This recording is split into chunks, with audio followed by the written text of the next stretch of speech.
Oo. Oh, yung Maltay pa. Oo.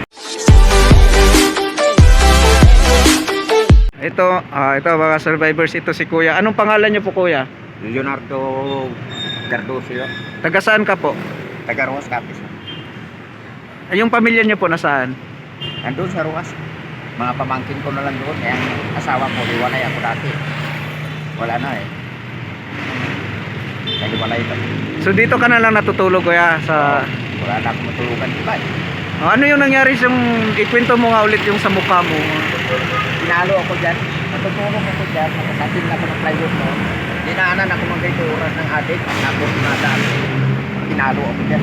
Saan yung tama? Sige daw, yung tama mo. Saan? Oo. Oh, yung Maltay pa. Oo.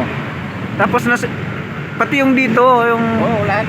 May pako yan eh. Tumakos dito. Tanggal ngayon dito kung bagang ako. Wala eh.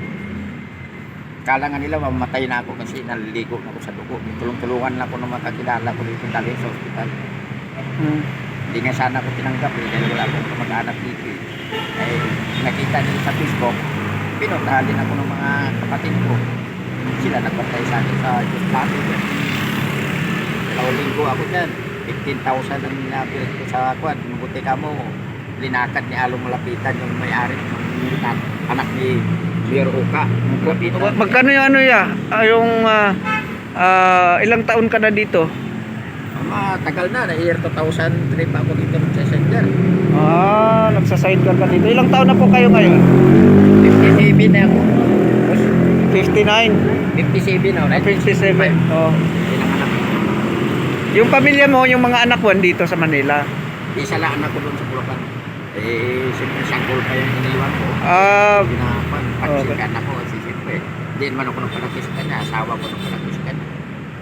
Pero Ito dito ang tinutulugan mo? Bautista. Ha? Bautista. Bautista, Caloocan? Oo. Ayan o, nakalagay sa... Yan sa bayan. Okay.